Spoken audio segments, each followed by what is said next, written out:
Joining us live in the theatre or watching us streamed over social channels. I'm Professor Lydia Hayes. I'm head of Kent Law School and we're at our beautiful campus in Canterbury in the UK. Our school has been at the cutting edge of critical approaches to the study of law for well over 50 years. Back in 2008, the school established its Centre for Critical International Law so that it could provide a home, an intellectual home, for the growing number of colleagues at Kent Law School who located their academic research and writing in matters of international law as observed through a critical lens, which foregrounds questions of power.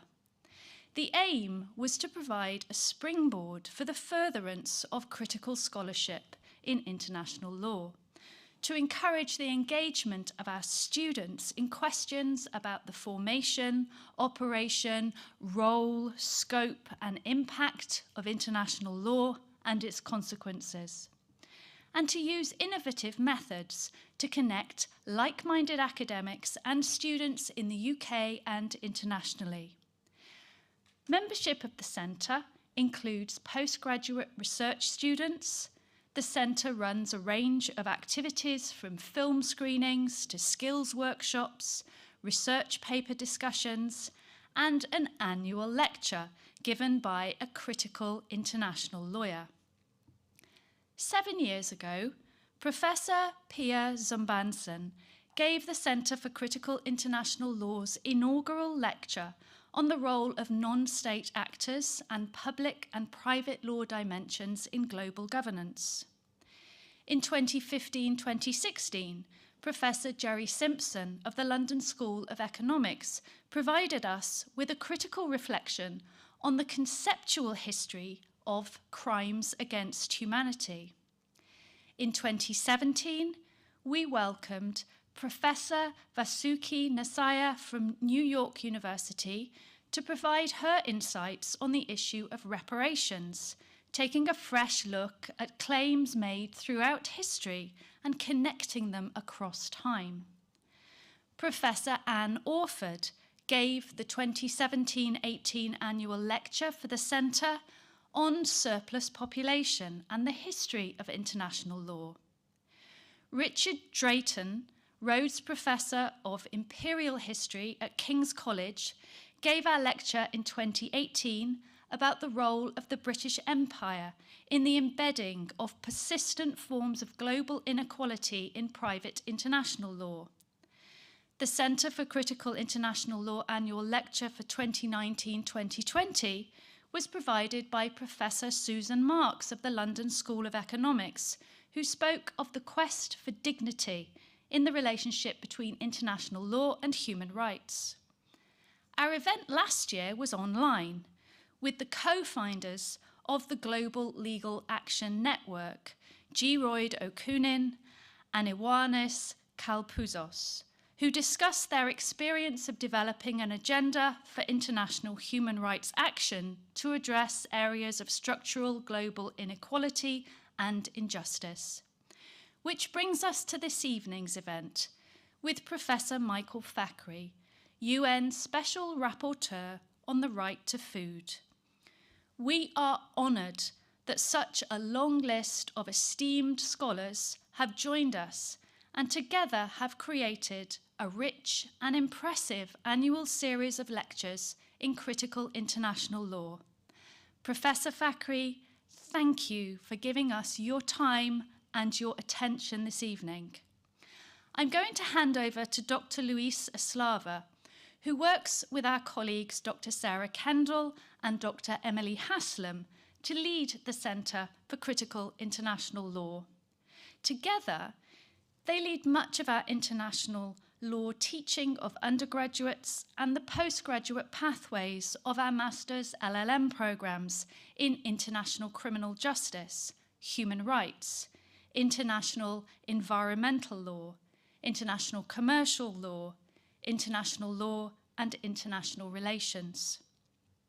Luis and Michael have written together and they share a passion for scholarship which highlights the politics of international law, the need for transformation, and the urgency with which people around the world need to see action taken to push back against inequality, poverty, and of course, food insecurity. So for a fuller introduction to Michael and his work, I'll now hand over to Louise. Thank you.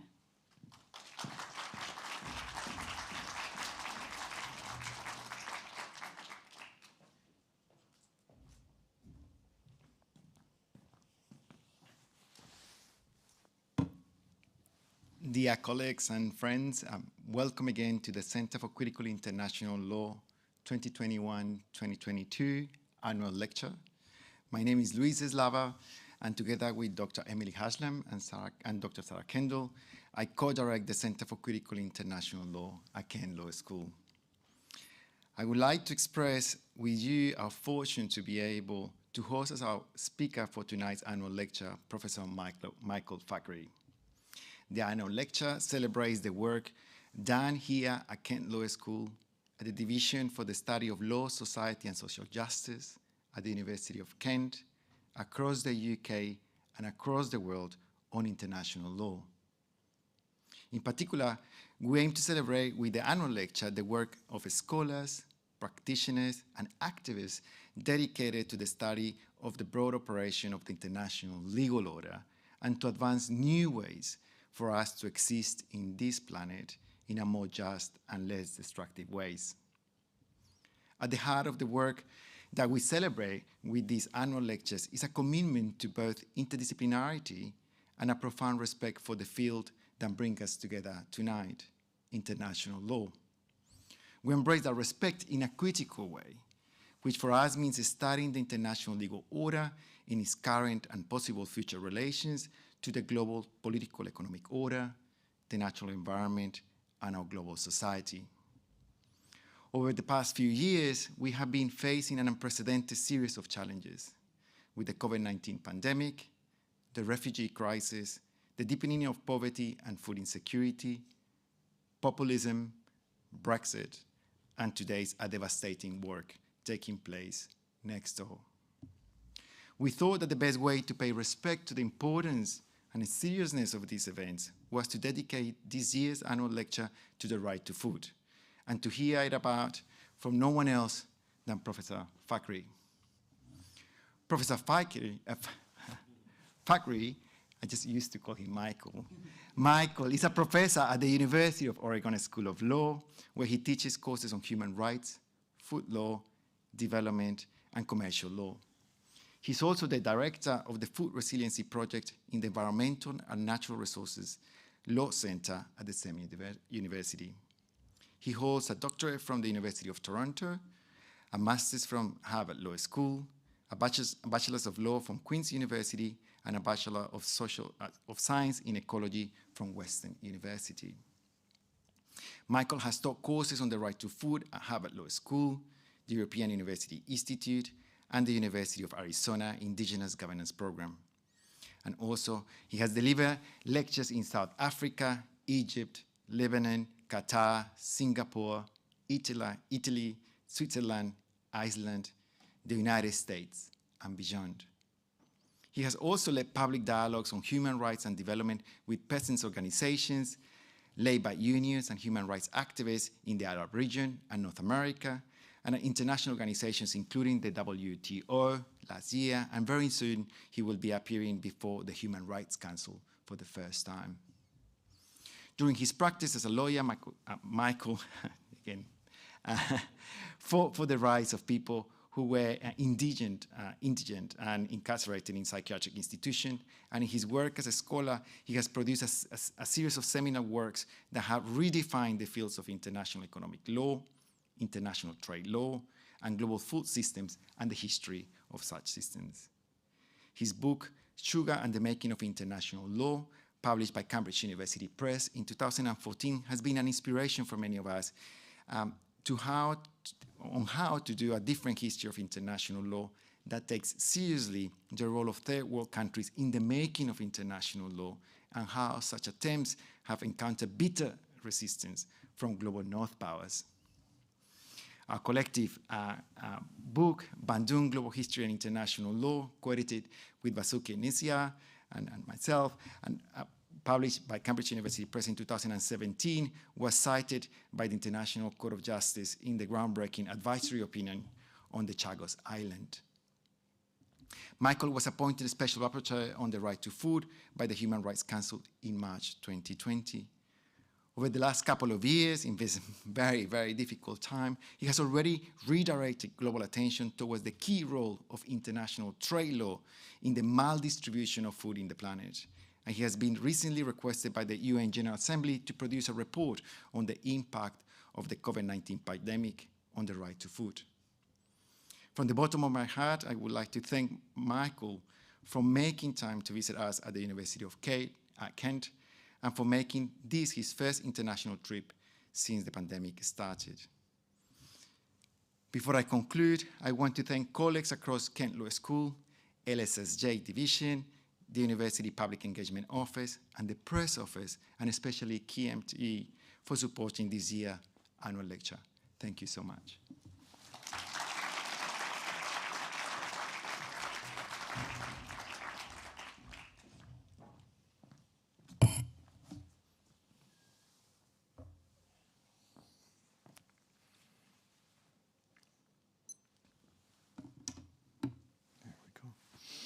Hi, I'm Michael. Thank you for coming, everyone. I don't take it for granted the fact that we're gathered here in person and everyone online as well. It's been difficult just to be in a room together. So I really, really appreciate you today.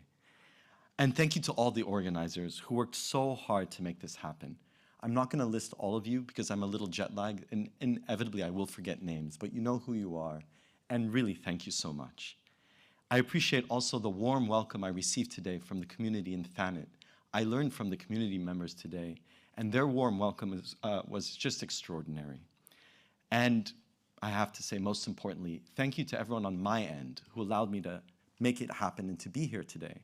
I'd like to thank my in-laws, Dominic and Marianne Romano, my spouse, Lisa Romano, and my cousins who moved from Lebanon recently because of the situation there, who live with us in Eugene, Tamara Nassif and Jad Al-Hajj.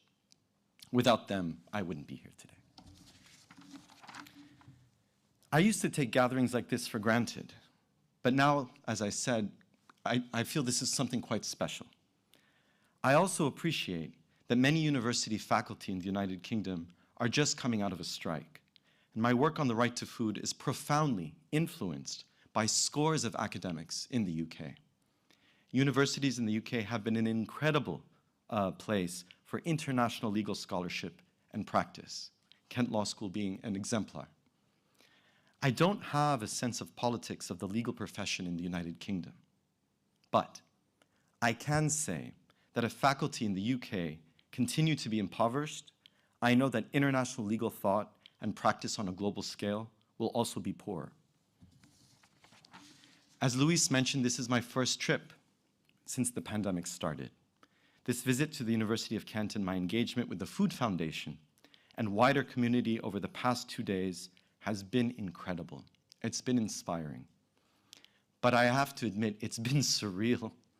Leaving the bubble of pandemic parenting and arriving into a full-on community engagement with no real COVID rules has been intense, to say the least. The reason I accepted this generous invitation and made my first pandemic trip was because Luis Slava invited me. Luis is an old friend and comrade, and we've been through a lot together. And I also accepted this invitation as an opportunity to see other friends and comrades whom I love and miss dearly. So thank you for those of you that made the trip here. So I want to start this talk in the spirit of solidarity and friendship. And I hope by the end of this talk, you'll join me in this spirit of solidarity and friendship. I'll be speaking today about the radical potential of the right to food. And of course, a big part of this talk is influenced by my experience as UN Special Rapporteur on the right to food for the past 2 years. So my talk today is a culmination of my research and that practice. And to be clear, I'm speaking today in my personal capacity as a middle-aged Arab who's a little jet-lagged. I'm not speaking in my official capacity as a UN Special Rapporteur on the right to food. In my UN work, I often get asked my advice on a particular legal campaign around the right to food. And I don't have a predetermined answer in terms of what is good or effective, a good or effective right to food legal campaign. For example, the socio-legal context in Lebanon will be very different than the UK. Scotland's context is very different than Northern Ireland, England and Wales. Birmingham is going to be different than Carmarthen. Sometimes a legal campaign is about constitutional law. This is, for example, in Chile. Or maybe the right to food is already in the Constitution and it's about activating or articulating that right, as in Mexico. Or a right to food campaign could be about passing explicit right to food legislation, as in the case in different parts of the UK. It could be even something geared towards city government or school districts. And I wonder what a right to food university would look like. These are all tactical choices. My focus today is on the international scale. What would an international legal agenda look like for the right to food? What would a legal agenda look like that does not limit the right to food's radical potential? I've been working in the world of law for about 2 decades now, but sometimes I find it a bit odd that I've gone deep now into this world of human rights. I'm aligned with the many traditions that are cautious about law's emancipatory potential. More particularly, I come from a tradition of international law that has been very suspicious of human rights law. This tradition, third world approaches to international law, often referred to as TWAIL, is actually wary of all international law. International law has been and continues to be a part of imperial adventures. In turn, imperialism in all its different forms as it continues today has been central and continues to be central to international law. But TWAIL doesn't abandon international law just yet, because that cedes too much ground too quickly. In TWAIL, we maintain a critical stance against international law, but we also always look for tactical opportunities for resistance within international law. If TWAIL had a rhythm, it would be the rhythm of other critical traditions: critique and resist, critique, resist. At the last large-scale TWAIL conference that was held, this was the 2015 TWAIL conference in Cairo, there was a call to expand TWAIL's praxis beyond the academy. Much of the discussion of praxis, or some people would say theory and practice, focuses on the tensions and limits of working within institutional structures. In his keynote address at the TWAIL conference in Cairo, Georges Abissab described the life of an international lawyer working within institutions to be something like operating behind enemy lines. The institutional technique is generally to critique and resist. Today, I want to amplify another element that is part of critical international legal practice broadly. So we have critique and resist, but I want to make sure we also resist and build. Resist and build. Those two refrains should be playing in our ears at all times. Critique and resist, resist and build. How each one of us perform or articulate those rhythms is really a personal choice based on our style, methodology, or sense of political timing. What keeps all of this moving, my understanding of how change happens, is always about people's ability to organize. My answer to any political question is always organize, organize, organize. The reason I titled today's talk The Right to Food's Radical Potential and not The Right to Food's International Legal Agenda is because of how I understand change. My premise is that the radical potential of the right to food will be fully realized not through some ideal law or legal agenda as such. The right to food's radical potential will come through people's ability to work together and organize. This is why in this talk, I don't discuss the specific meaning of the right to food until the end. The meaning of the right to food matters. And in most contexts, that's what I usually focus on. But in most contexts, I'm in a tactical setting where people's focus is what is to be done in the immediate sense. Today, I want to spend most of my time outlining things in terms of what should the right to food international legal agenda look like so that lawyers and scholars can serve and work in solidarity with social movements. When I started my academic career, I quickly abandoned human rights and turned to law and development. At the time, I felt that law and development gave me a better understanding of the structural problems at play. What inspired me to become a special rapporteur was the food sovereignty movement. This movement that began in the mid-1990s by peasant movements and that quickly expanded to include fishers, pastoralists, indigenous peoples. This movement that gave the right to food its radical power. And it's the food and agricultural unions that also brought their power, along with them international labor law, that makes the right to food an opportunity for all these different social movements to come together on a global scale and potentially change food systems all over the world. My work as Special Rapporteur, my lecture today, my work for the foreseeable future will be dedicated to connecting TWAIL to these movements, to connect an academic movement to the social movements to work together on particular campaigns, to expand the legal horizon of the right to food, and to transform the world's food systems. If we change our food system, we are in effect changing our relationship to the land, to all beings, to each other as humans. If you change the food system, you change everything. I'll talk more about these social movements, but let me tell you what I plan to do for the remaining time. I won't spend too much time on the refrain of critique and resist. What I'll do, I'll just provide a quick summary right now in terms of the critiques of human rights. There are many, and I'll just highlight a few. So these long-standing critiques are, I'll give you 4, but there's of course more. 1, human rights are limited because they focus too much on individual claims and not structural problems. 2, human rights can limit agency by forcing everyone to compete against each other as victims. 3, human rights are often used to justify military attacks and occupation. And 4, sometimes human rights limits political possibilities by focusing on the process of recognizing rights and not substantive issues. And these are all true in many ways, but that does not mean human rights is not also able to be deployed as part of a collective action and in militant terms. So I have critique and resist playing in the background, but today I want to spend most of my time on resistance. I'll present a legal agenda for the right to food. And this is what I'm really going to spend most of my time on. I'll explain why I think the right to food has radical potential for social and historical reasons. I find that the right to food has its own history that doesn't fall into the other narratives about human rights as such.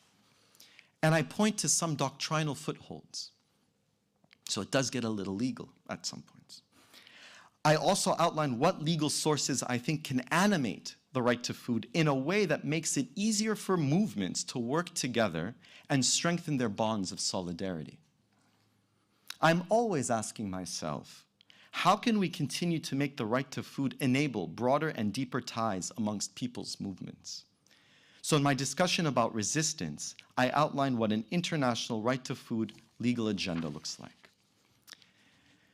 When it comes to the refrain of resist and build, to me it's about particular campaigns. And I don't have time to go into those campaigns today. But what I can tell you that in my work on the right to food, I'm currently focusing on 3 campaigns: challenging corporate power, seeds, trade, and trade rather. There it is. Ooh. So on corporate power, a lot of people are working on corporate power, and that's a good thing. And corporations, I closely follow the work of Sandhya Pahuja, and to me the campaign is not just to limit corporate power, but to challenge the very existence of corporations in the food systems. I took on corporate power in close combat at the UN Food Systems Summit this past September. On seeds, the second campaign, not enough people are working on seeds. Seeds are the foundation of life itself. And here I learned so much from the work of Titilayo Adebola from the University of Aberdeen. Every law school should be teaching a course on seeds as a foundational course for everyone. And I'll be talking about seeds next week before the Human Rights Council in Geneva. And on the third topic, trade. Trade is always a central issue when it comes to food. There have been strong critiques of the trade regime for the past 20 years. And I think a lot more can be done developing a constructive trade agenda. And I've started doing that in my official reports with the help of people like Dina Suvala, Sanjay Pahuja, and social movement folk framing things in terms of solidarity economics and territorial markets. So with the refrains of critique and resist, resist and build, playing simultaneously, today I'm focusing on resistance with an emphasis on building new food systems. So here's the plan. One, I'll outline this legal agenda I keep promising you. And I will conclude, on the second point, I'll conclude with why the right to food is strong enough to hold this agenda together and what the right to food means. I'm happy when we have our conversation afterwards to talk about corporate power and seeds and trade if you want, or whatever you'd like. Just gonna grab some water.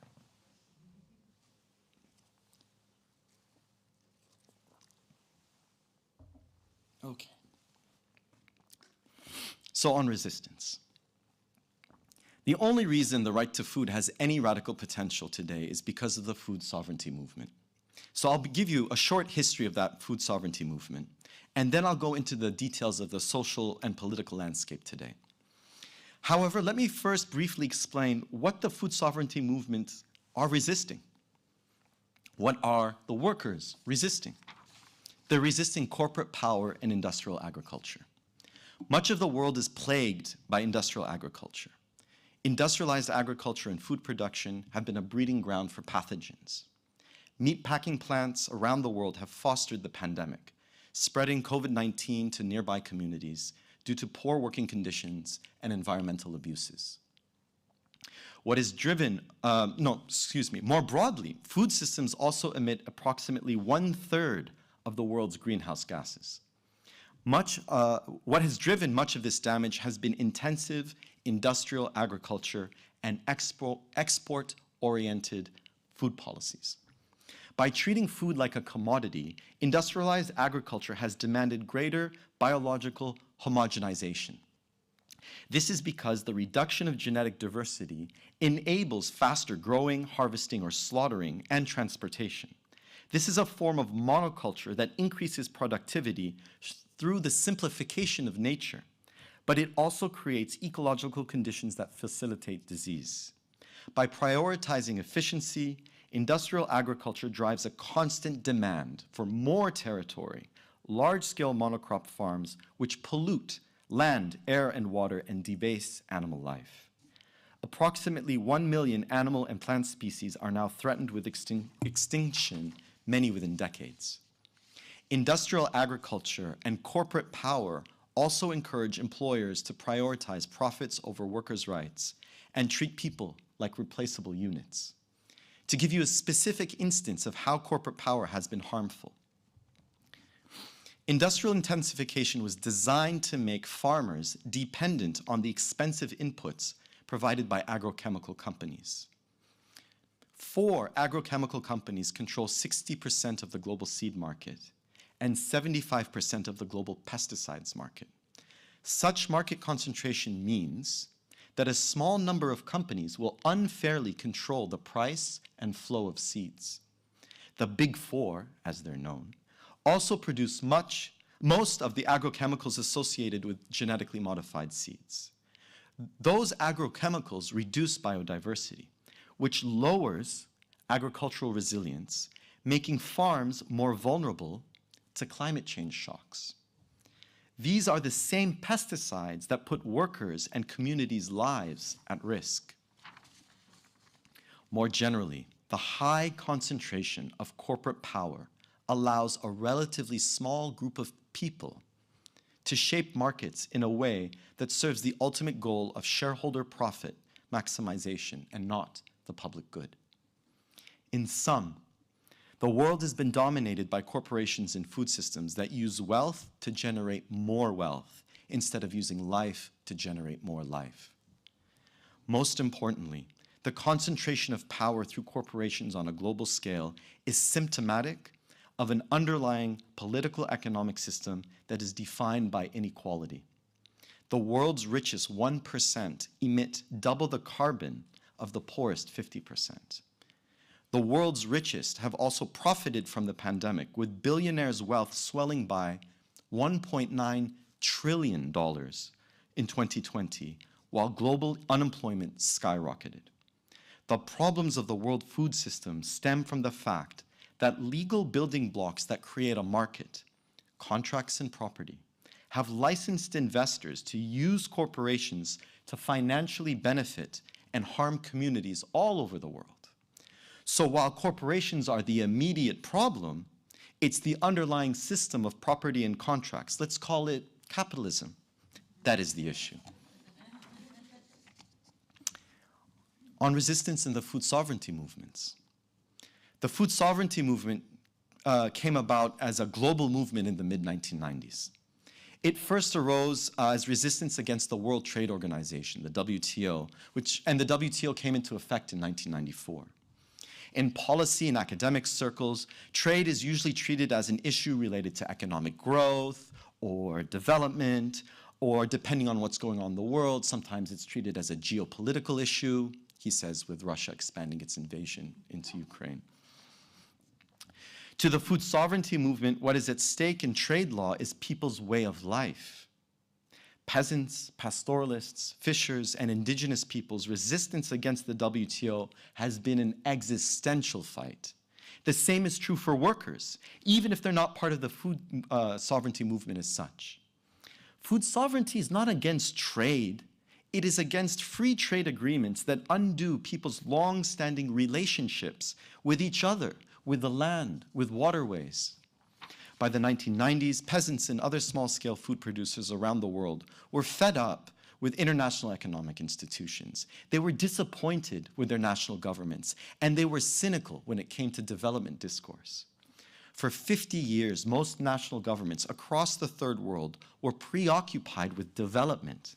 Regardless of their particular understanding of development, very few governments and advisors were committed to supporting food producers in a way that allowed them to continue their way of life.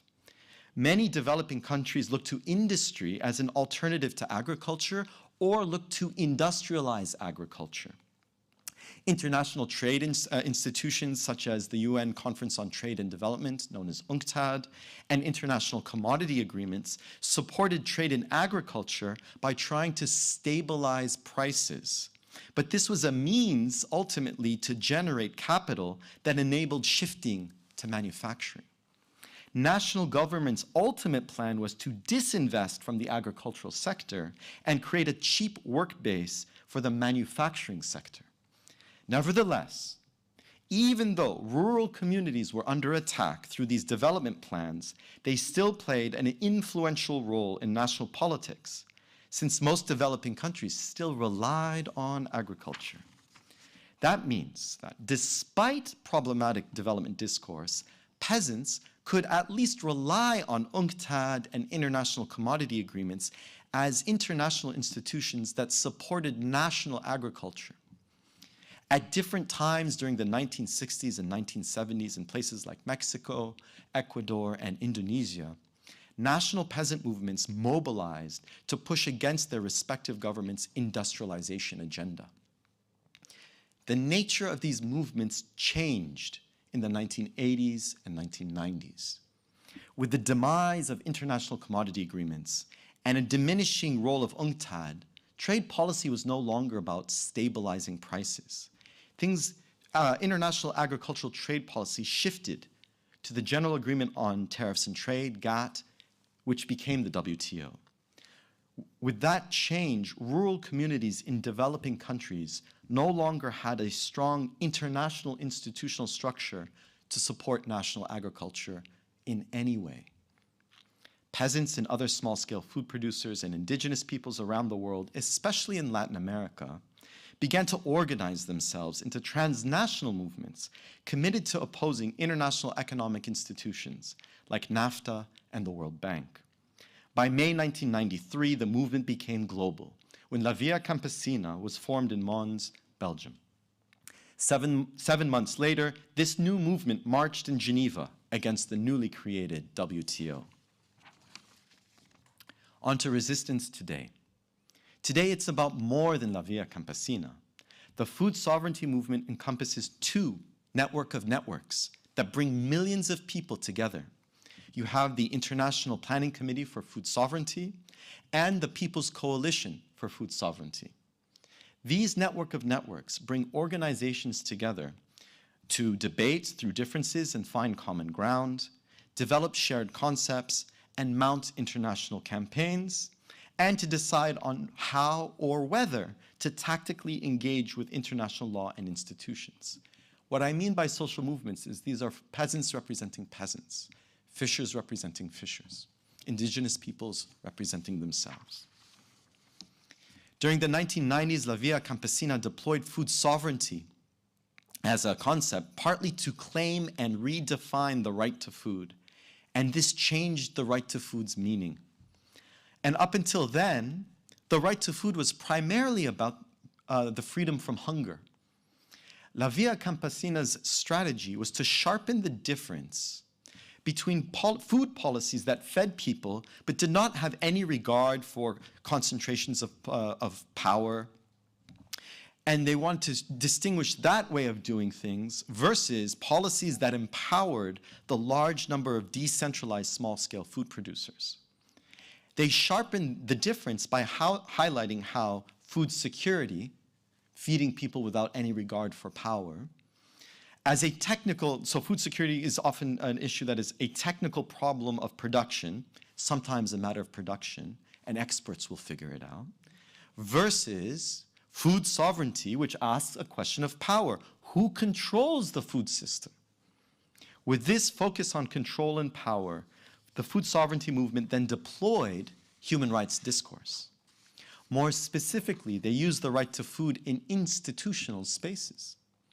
The right to food gave everyone a common language to rally, a way to connect their different interests and join together against a common problem. The right to food also gave social movements access to institutions. It meant they could find progressive and subversive spaces in different UN organizations and agencies, find allies within these institutions who could influence the direction of certain influential reports or policy recommendations. They could extract funds and support from these institutions, all because the right to food was in the institutional mandate. These are, I keep saying institutions, these are places like the Food and Agricultural Organization, the FAO, most prominently the Committee on World Food Security, the CFS, and to some degree the Convention on Biodiversity. So to summarize, the right to food gave these different groups a way to work out their differences and work together in common when navigating different international institutions.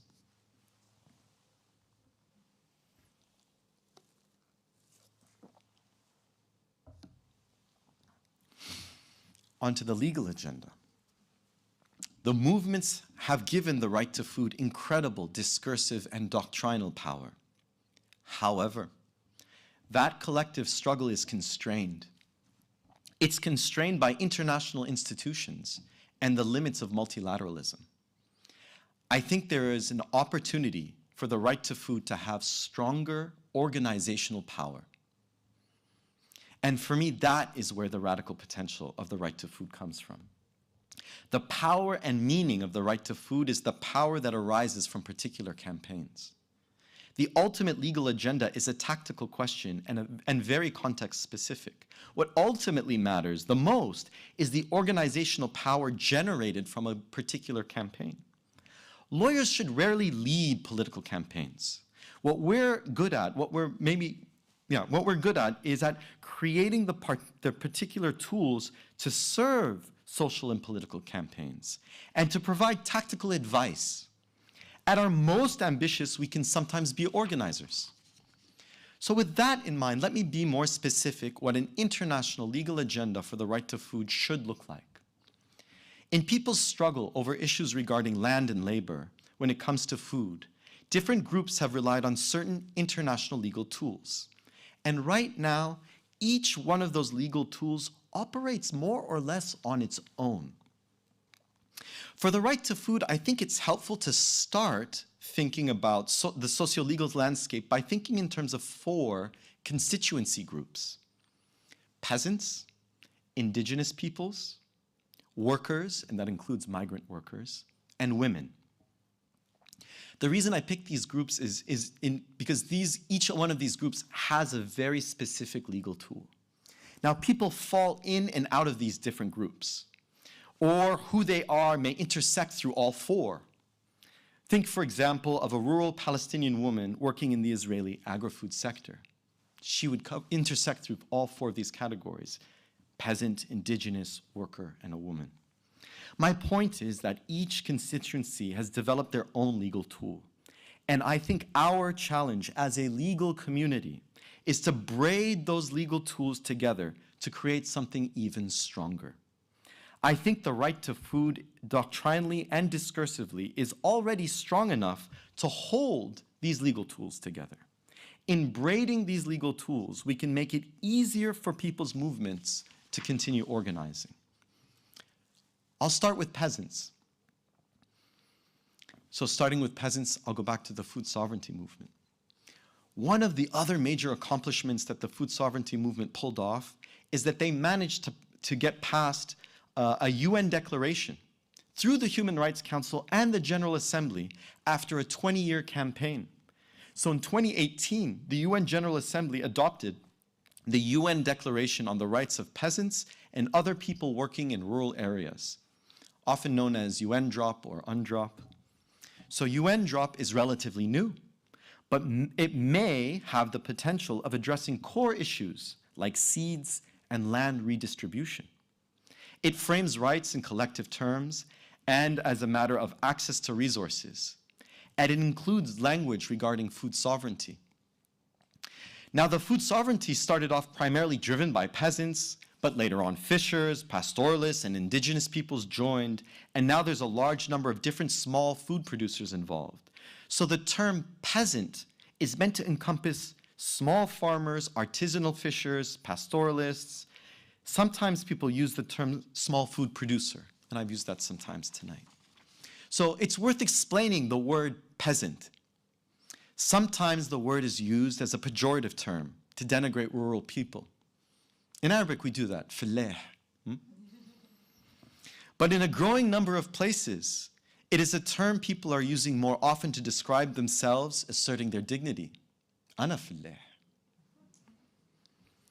With the adoption of the declaration, the word peasant has become a more widely used official term.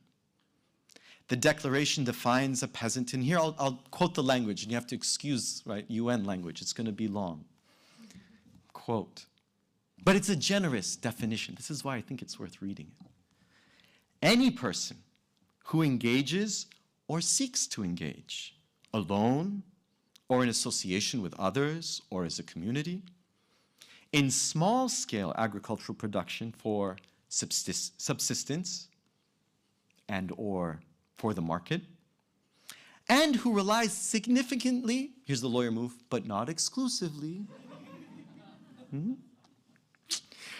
on family or household labor and other non-monetized way of organizing labor, and who has a special dependency on an attachment to the land. A special dependency on an attachment to the land. What is very useful about UNDROP is that it explicitly connects to other constituency groups, indigenous peoples, workers, and women. It has the connectors built into it. That idea of a special connection to land takes me to the second constituency group, indigenous peoples. Indigenous peoples play a growing role within the food sovereignty movement, but they are very careful emphasizing their unique position and particular struggle.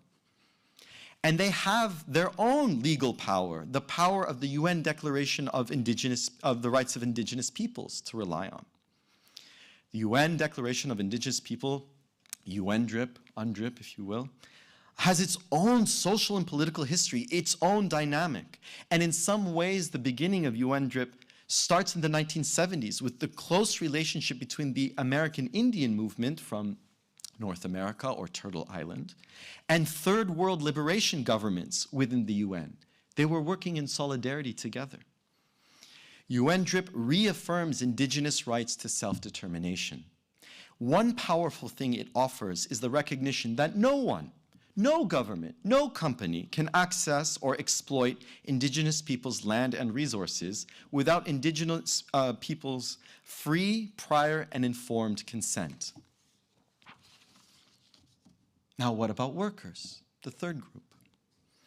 The IUF is an international federation of unions and is the core organizing force around millions of food and agricultural workers around the world. The IUF includes workers from almost every aspect of the agri-food sector, from restaurants to farms to factories. And they emphasize the unique position of young workers, women workers, LGBTI workers, and migrant workers. They've been around since 1920, and their sense of political action and policy analysis is extraordinary. This is how they describe themselves. IUF contains multitudes, exclamation mark. Our 399 affiliates in 126 countries make up the, here's the full name, International Union of Food, Agricultural, Hotel, Restaurant, Catering, Tobacco, and Allied Workers Associations. IUF, the Food, Farm, Hotels, and More Global Union, over 10 million strong and growing. Who wouldn't want to join that union? Well, food and agricultural unions have a longer international legal history than peasant movements and indigenous peoples, and they rely on the 100-year history of international labor treaties. A fourth group, women. There was a strong push by feminists within food sovereignty movements, within the unions, to ensure that these movements did not reproduce patriarchal power, as they are prone to do. So I would add the Convention on the Elimination of All Forms of Discrimination Against Women, popularly known as CEDAW, but more specifically, the General Recommendation number 34 on the rights of rural women of the Committee on the Elimination of All Forms of Discrimination Against Women. 4 constituency groups, 4 legal tools.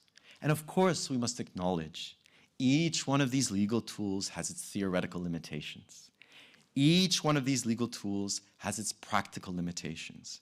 And each one of these legal tools can be and has been used regressively to harm the people who need it the most. In my work over the past 2 years, my recommendation to the different movements has been this. What I've learned as a special rapporteur through my mandate on the right to food is that my mandate that I hold, it's not mine, I hold the mandate. I'm still getting used to the UN language. The mandate that I hold is only as powerful as the social movements. The stronger they are, the bolder I can be. From my end, I'll continue to try and make the mandate a collective space for the different food sovereignty movements, indigenous peoples, unions, and women. Now, on their end, each group has its favorite legal tool because they feel it best serves their particular interest. Each group also knows the limitation of their favorite legal tool. They didn't have to go to Kent Law School to have a critical sensibility. The challenge is to wield all of them together, to create a social and legal practice that treats these legal tools as if they were coherent and cohesive, that connects them together in a way that consciously focuses on their most radical potential. The movements can create the social reality that makes these legal tools more radical and powerful, but only if these groups find ways to work together more deeply around certain campaigns. That way, the legal meaning of everyone's favorite tool is not limited by institutional politics, but is activated by the social meaning of global mass movement. My recommendation to international lawyers tonight is this. Start creating the jurisprudence that can serve this agenda of solidarity amongst the different movements. I have no doubt we can all critique the different legal tools, and we should continue to work and understand their limitations, critique and resist. But keep in mind the difference between theoretical limitations and social possibility.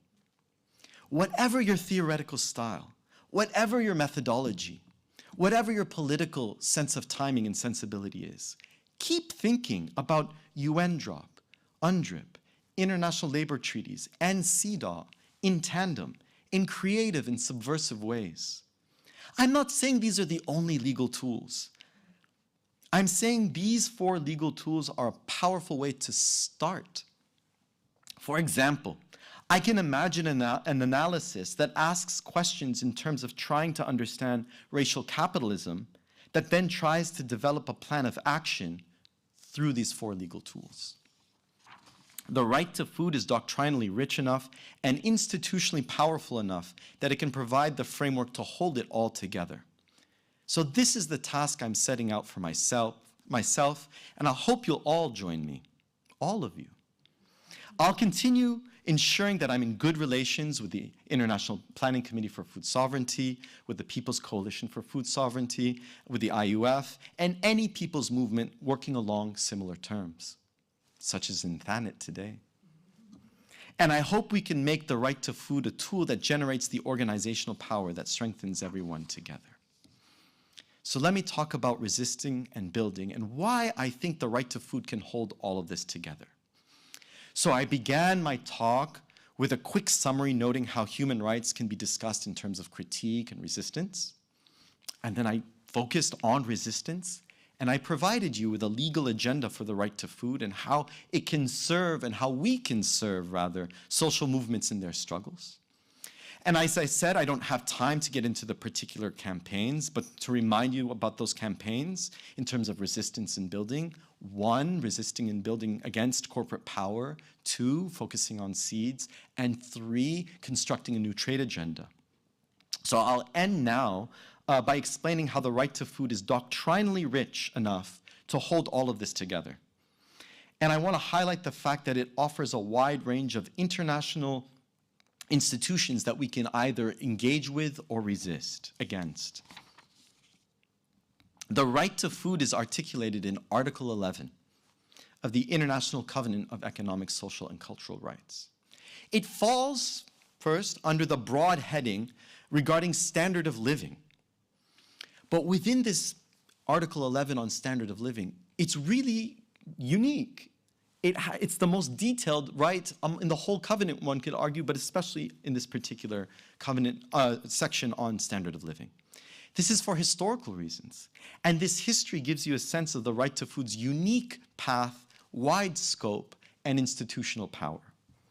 It's because, primarily, of a campaign led by B.R. Sen, who used to be the Director General of the FAO from 1956 to 1967.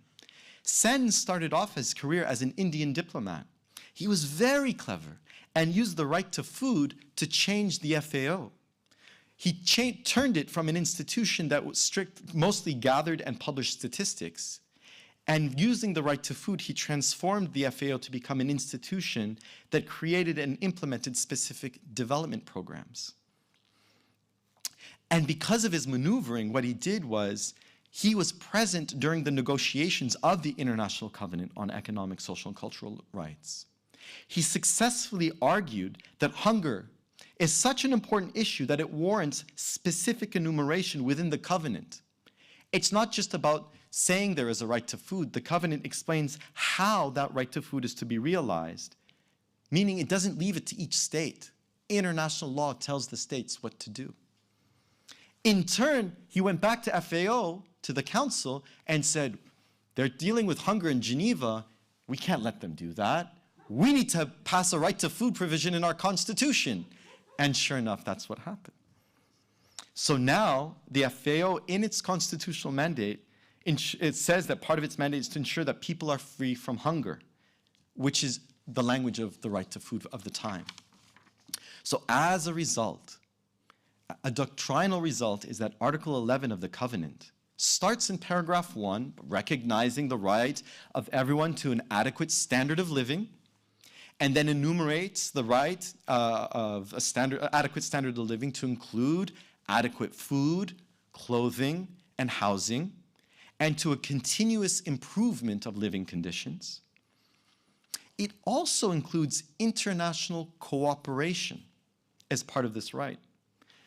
So already the right is framed in terms of international institutions. That's what international cooperation meant in the 60s. And not just individual claims.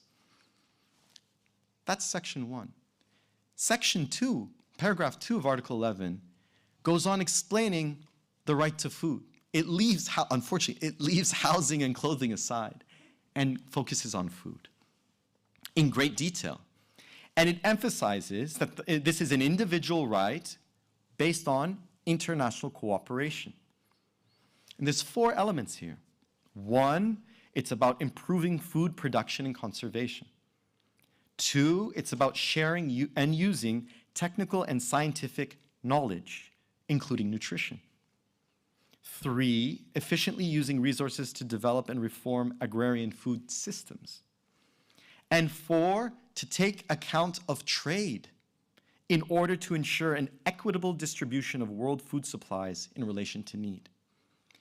I'll say them again, but in more general terms. So the right to food is about 1, production and conservation, 2, knowledge, 3, reforming agrarian food systems, and 4, fair trade.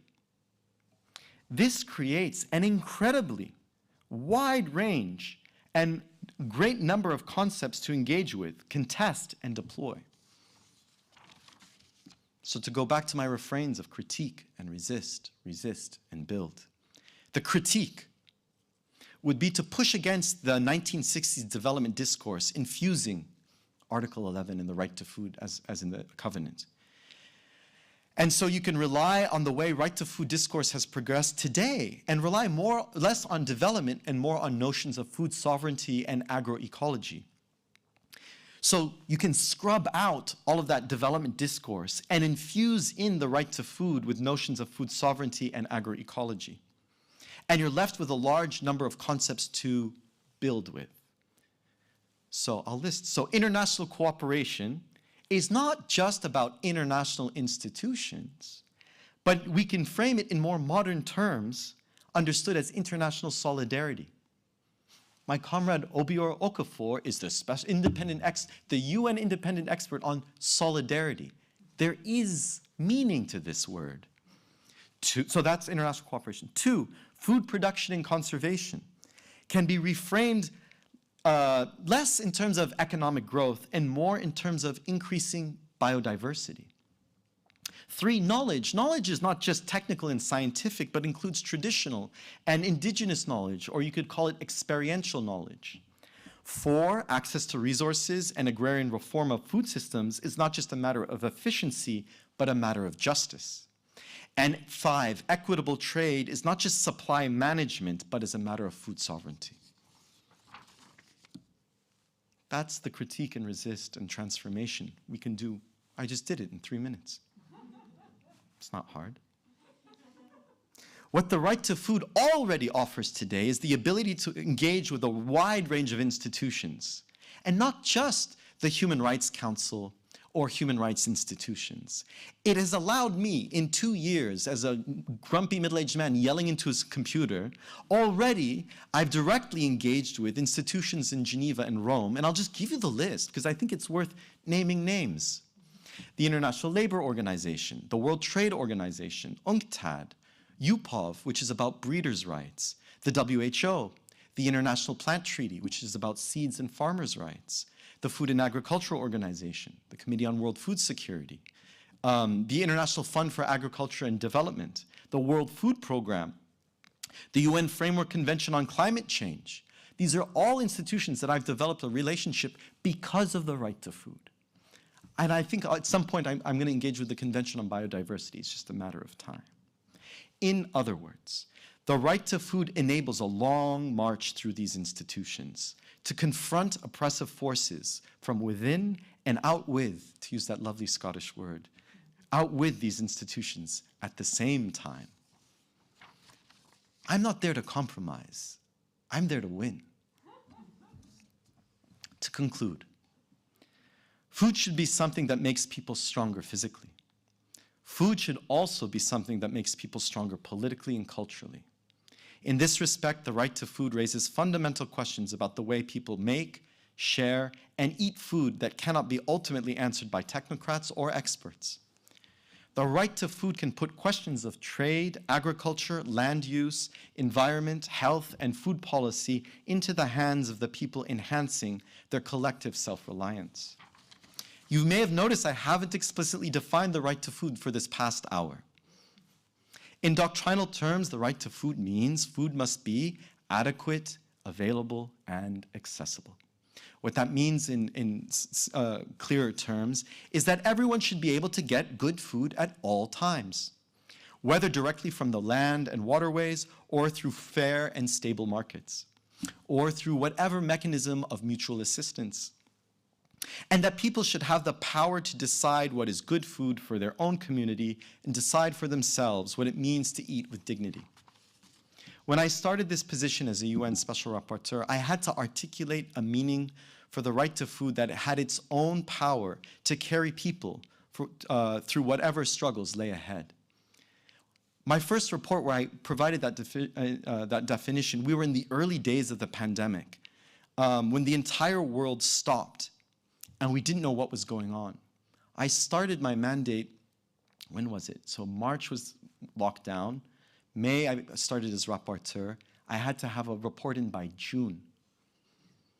So in preparing for today, I reread that first report that I wrote in those early days of the pandemic when everything was incredibly intense. And looking back, it felt like a surreal blur.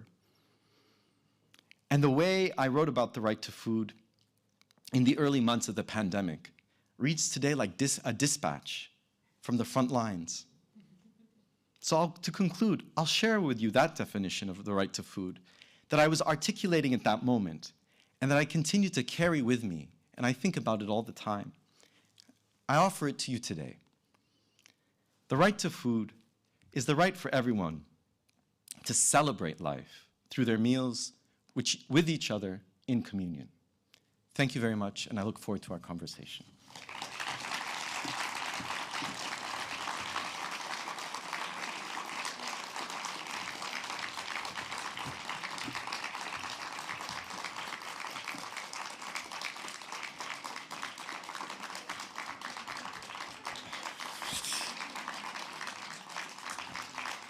Jesus.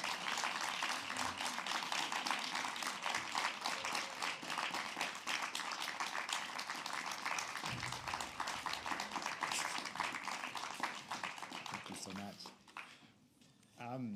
We promised you a big annual lecture, and it was delivered, of course. So we welcome questions from the public here and also from people watching us through Facebook and YouTube. They're coming through my mobile phone, but we should start with the people present. There are a couple of roving mics. Please keep your questions short and just to give everyone a fair chance to interact with Michael. Who would like to start?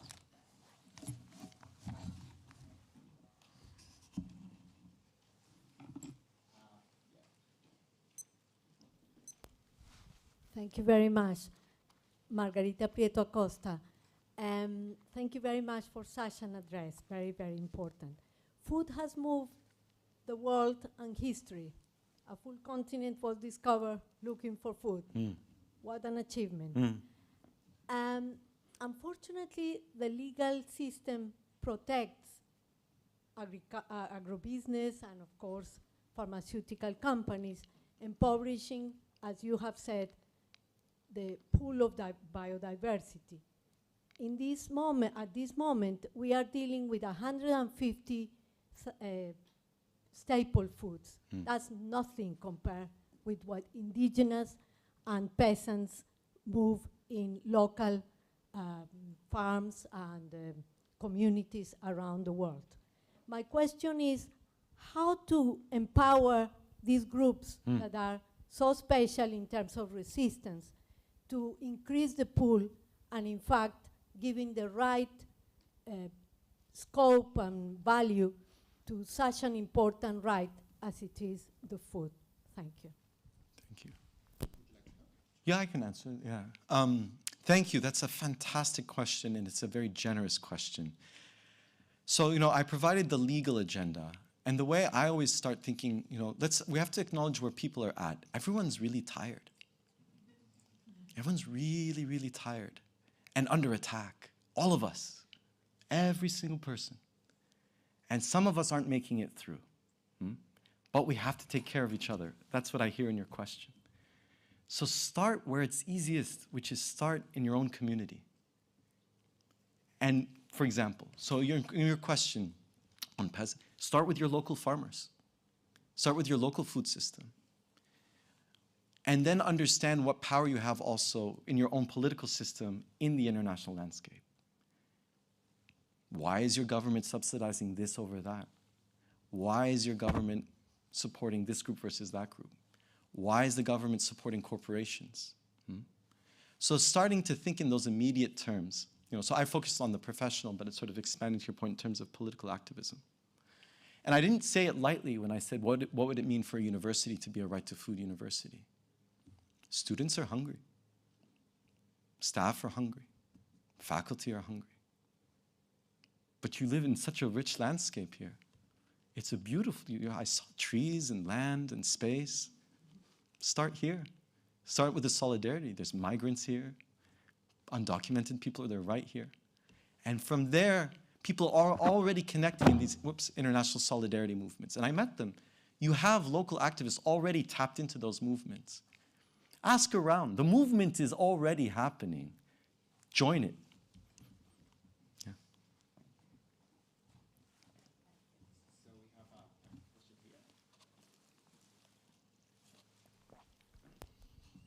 First of all, thank you so much for that. That was really amazing to hear. And my question perhaps does come from a little bit of ignorance on my end, but I was wondering, when it comes to the question of seeds and seed banks, is there a specific protection when it comes to the context of conflict? I come from the Levant, so the question of the robbing of seed banks in both Syria and Iraq has been a very big one that I even had students come and ask me about. So that would be the first segment of the question. And another one would be general curiosity onto the reaction of corporation towards your mandate. As I imagine, interactions with them could be quite complex, so any reflections on how has that been would be interesting. Yeah. Thank you. Those are tough. On seeds, no, that's exactly, we're from the same part of the world, we're neighbors, right? Probably cousins. That's the first to go. So what happened in Syria, for example, is they had to move, there's a national seed bank, and they had to move it to Lebanon. And it's rough when Lebanon is considered more stable. And then they had to move it, I think, maybe it's now also in Morocco, was some of those seeds. There's also a seed bank in Svalbard in Norway, which is sort of the ultimate backstop. Every country puts its seeds in that, they call it a seed bank. In case of emergency, they withdraw it. And Syria was the only country that had to pull its seeds out. The only way you keep seeds is you can't just stick it in a freezer. You have to keep planting. The seeds only last a few years. So that's just, okay, that's the botany lesson. On the legal side, this is the fight. This is what I'm going to the Human Rights Council to talk about in the shortest form. There's a version of understanding seeds as commodities. And there's two ways of turning a seed into a commodity, into intellectual property.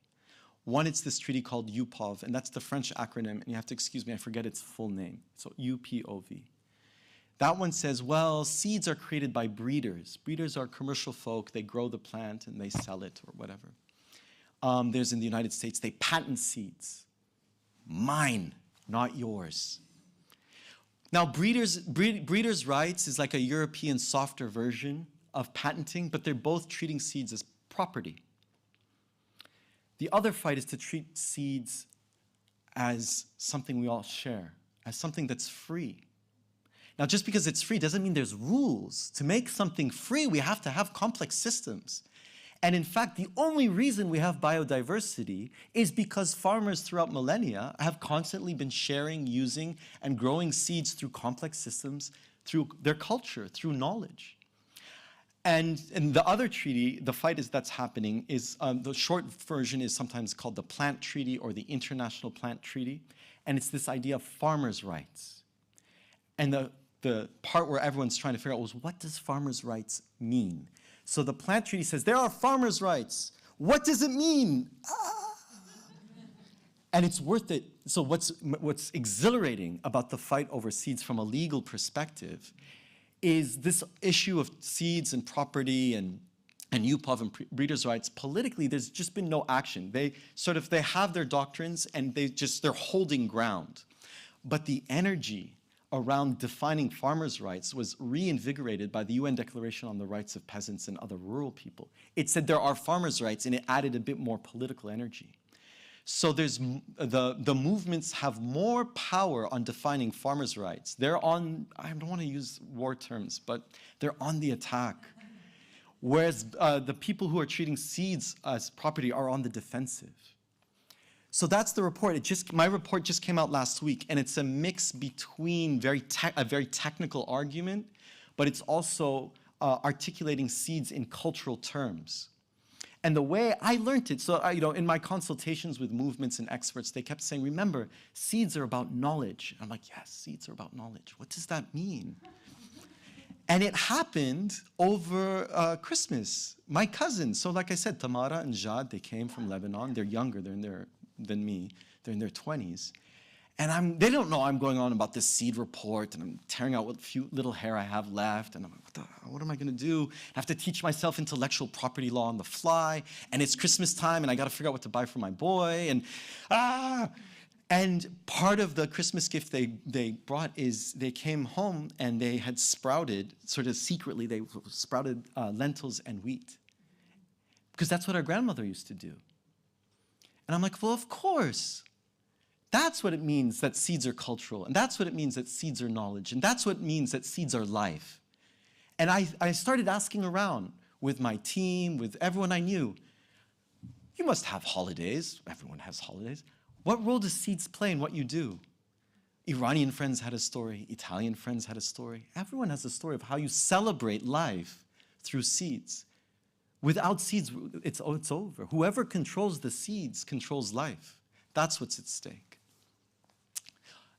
Did I answer your, was there anything? Yeah, okay, thank you.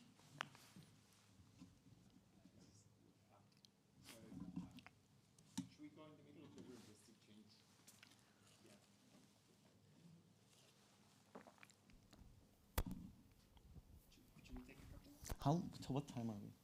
So we have 12 minutes. I'll leave it to you.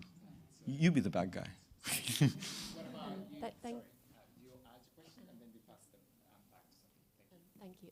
I just wondered how large is the gap in practice between a person in extreme poverty and hunger and enforcement of the right to food? So how real is the right to food in terms of putting food on the table? In the United Kingdom? Well, I don't know, can you give any examples of any cases elsewhere where someone's actually enforced the right to food? I'm sure, so the term enforcement is interesting. It depends, we can have this discussion. Is the right to food something that you can go before a judge and the judge gives you an order? In some contexts, the answer is yes. India is an example where it has a justiciable right to food. But I think if you only think in terms of a judge enforcing an order, you limit the institutional and doctrinal power of the right to food. That's why I was focusing on its organizational power, and it's about the campaign. And where you get sort of the change is, can you instill the right to food in how institutions actually operate? So you can have a right to, I'll give you an example. Brazil, in previous governments, enacted the right to food, not as something that you necessarily go to a judge and get enforcement, but they instilled it in how they connected schools and fed school children and empowered local farmers. And they did it like this. They said, okay, schools, you must feed all children. Full stop. Universal meals for all children. Not are you poor, are you deserving? Eat good food. Okay, what's good food mean? Schools, you must procure food from at least X% from local farmers committed to agroecology and indigenous farmers. We're now feeding the community. We didn't have to go to a judge. We put the law into action through an institution. Right? But I'm reluctant to answer it even more because every legal political that's why I said, do you mean United Kingdom? The legal context starts to matter. The campaign that's going on in Scotland, the Good Food Bill, is something very different than what you would have to do here in England. It would be something very different than Wales and definitely something very different than Northern Ireland. So that's where it becomes a very tactical decision. And I can say that groups in the UK are coming together from what I saw yesterday, right? People at University of Kent are starting to build momentum to make sure the answer to your question hopefully will be yes sometime soon. Thank you. I'm Sylvie Vigneault. I'm a member of staff of Kent Law School, and I suppose my research is about cultural heritage. So I just found your presentation absolutely fascinating. And to come back to lentils, I mean, I'm French, and for me, lentils are the Le Puy lentils, you know, the little green ones. Yeah. And the first time I came to the UK, I saw red lentils. I mean, I had no idea that something like that existed. Yeah. It was really eye-opening. But as you was to come back to that, I think you mentioned in your last question about the right to food and the know-how, and also of food production. You mentioned peasants and indigenous people.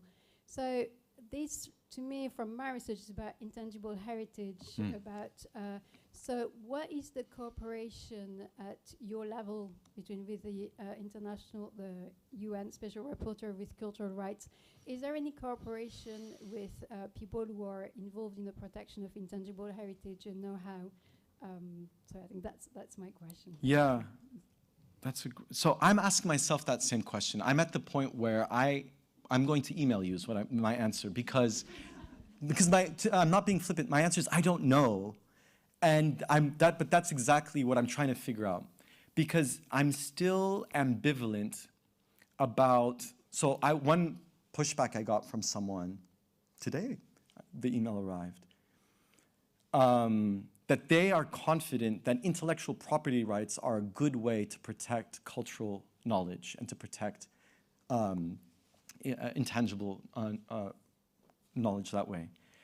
And I'm ambivalent. I'm like, I don't know, the word property is still there. So I don't know the choices that are available. I don't know the legal tools that are available to then really push hard on acknowledging and protecting and framing it as what's at stake is culture. And I have to turn to others to go there. Yeah. Let's change the side of the room. What about, Hi, thank you for the talk. Really fascinating, and certainly learned a lot. I suppose my question is about patterns. You kind of mentioned it. I suppose pattern is an example of how the property owner is able to extract rent. Effectively, it's a form of unearned income, which allows the person to be able to obtain income without doing any work. That's why effectively it's kind of immoral. And in fact, Adam Smith talked about how landowners often reap what they have not sown. But at the same time, within the and there are other examples. You talked about the monopolies, how they're able to push up the price, which is also another form of rent extraction. So, to what extent is your critique, in part, a kind of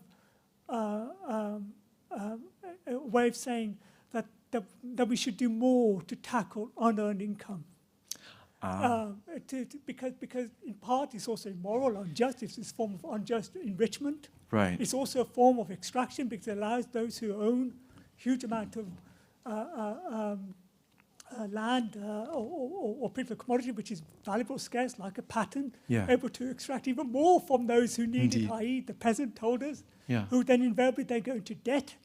I mean, one of the things that you didn't quite mention, finance, which is also an important part of this interlocking nature of markets.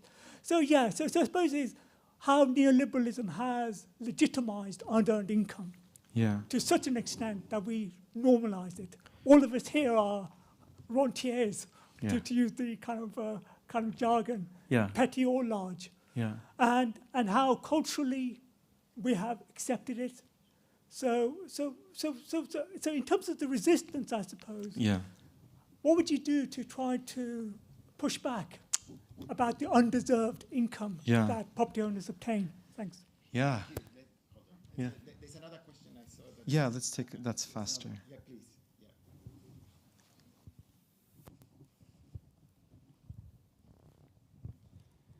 I come from India, and so my thoughts are with the farmers who you are might be very familiar, who've been committing suicides for a couple of decades at least. And also I'm drawing inspiration from Vandana Shiva's work and seed sovereignty and sustainable farming. So linking that and what you said, and in the legal framework that you presented for right to food, are you foreseeing it to be an individual right or collective right? One question. Secondly, is there scope for criminal corporate responsibility in that framework?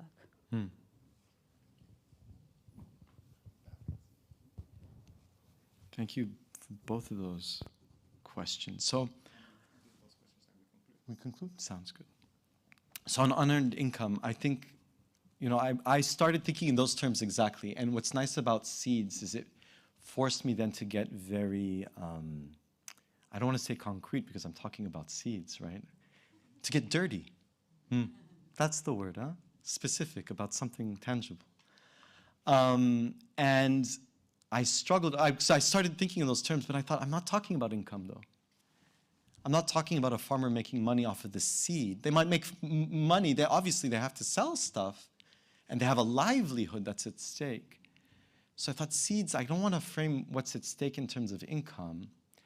And so I turned to Susan Marx's work on exploitation.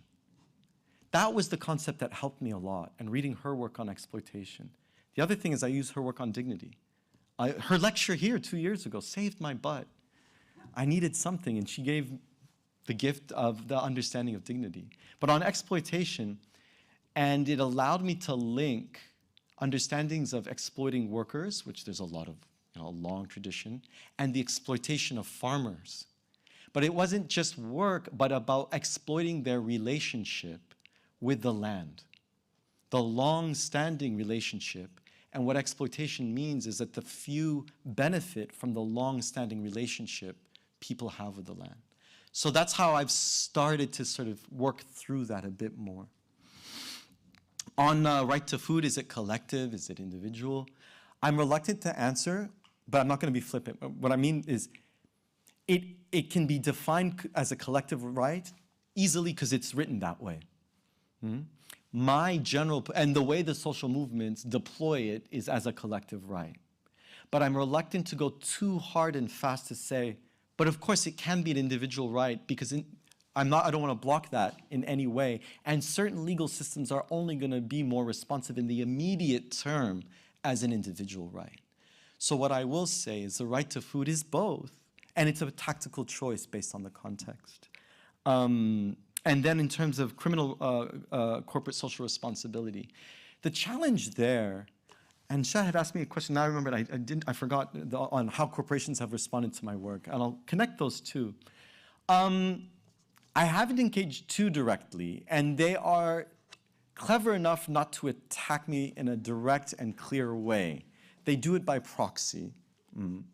There's that.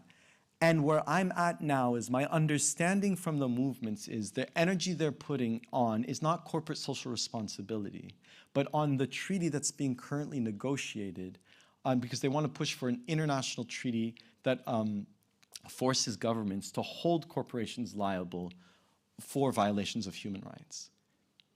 And part of what I'm going to be doing in Geneva is meeting with different groups to get a sense of how can I connect the right to food to that. But what I don't hear enough, and I'm not sure, I'm not going to tell movements what to do, but what does it mean to get the corporations out of food systems in the first place? I don't want them to hold them liable, I want them out. We've only had a corporatized food systems in the last 60 years is really when it happened, right? We can easily, and most people easily, feed each other in a way that also feeds the land without corporations. You remove, but we still need cooperatives, other forms of organizing people and resources, and those are there. So, in law schools, we teach corporate law or business associations or company law or whatever people call it as a core course. Why aren't we teaching social and solidarity economics or social and solidarity legal forms also as a core course? And so corporations are one way of doing it, and so are cooperatives, and so are mutual assistance, and so are stuff we make up all the time, right? And bring it down a notch so that when we get rid of corporations and we can stop teaching about them, the knowledge is there, right? The knowledge is there. Ça y est, c'est fini. I would like to thank Michael once again, and please join me to thank him for a wonderful, wonderful lecture. Thank you, everyone. Thank you.